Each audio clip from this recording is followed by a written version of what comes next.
Dinas Kebudayaan, Kepemudaan, Olahraga, Wan Pariwisata Banjarmasin menggelar pelatihan pengelolaan limbah dari sektor ekonomi kreatif di Hotel Rodita, Jalan Pangeran, Antasari, Banjarmasin Tengah, Baisukan, Rabu 23 April 2025. Pelatihan ini sebagai bagian dari upaya edukasi untuk mengubah pola pikir sumber daya manusia, baik di sektor pengrajin, pelaku usaha hotel, restoran, maupun kafe.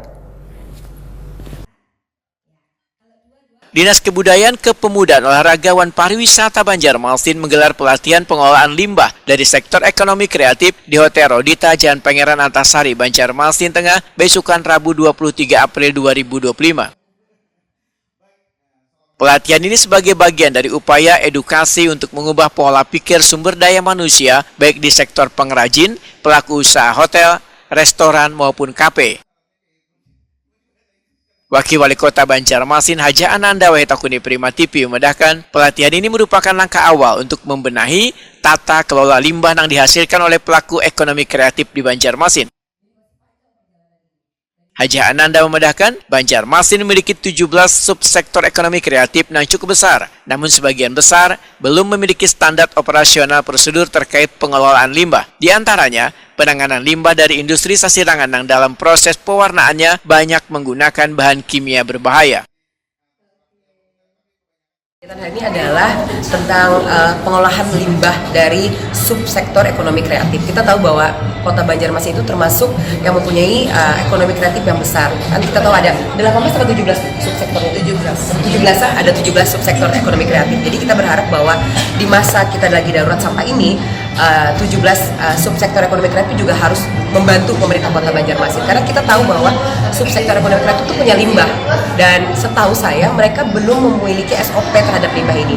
Makanya ini adalah bagian dari ikhtiar kami bagaimana keluar dari darurat sampah Kota Banjarmasin secepat-cepatnya.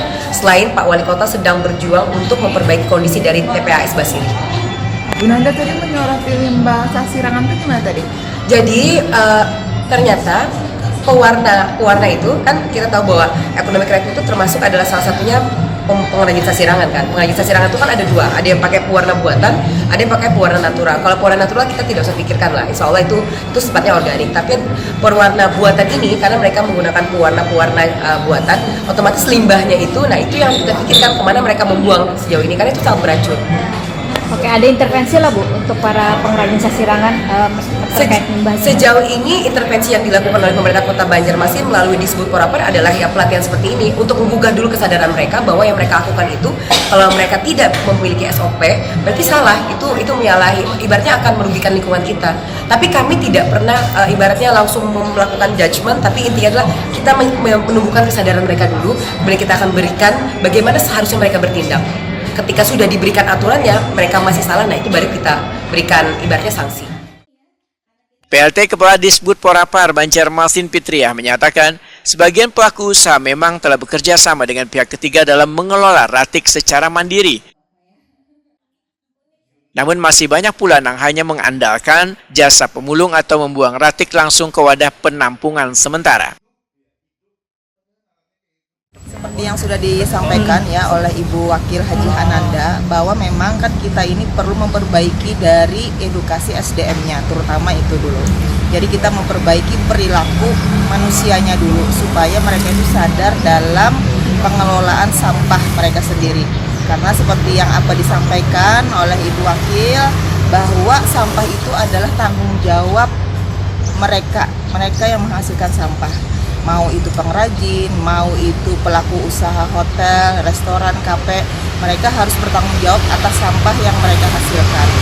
Nah, jadi dengan adanya pelatihan ini tentu harapan kita juga memberikan edukasi kesadaran terhadap para pelaku usaha ini untuk bisa menyadari sampah itu harus dikelola betul-betul, dan bahkan mereka pun harus bertanggung jawab di dalam pembuangan sampah itu sendiri. Tapi selama ini Bu, dari tanggung jawab mereka untuk limbah itu seperti apa Bu? Sebagian memang sudah ada yang melakukan pengelolaan yang baik dan benar ya. Bahkan mereka ada yang mengerjasamakan dengan pihak ketiga. langsung untuk pengelolaan sampah mereka sendiri.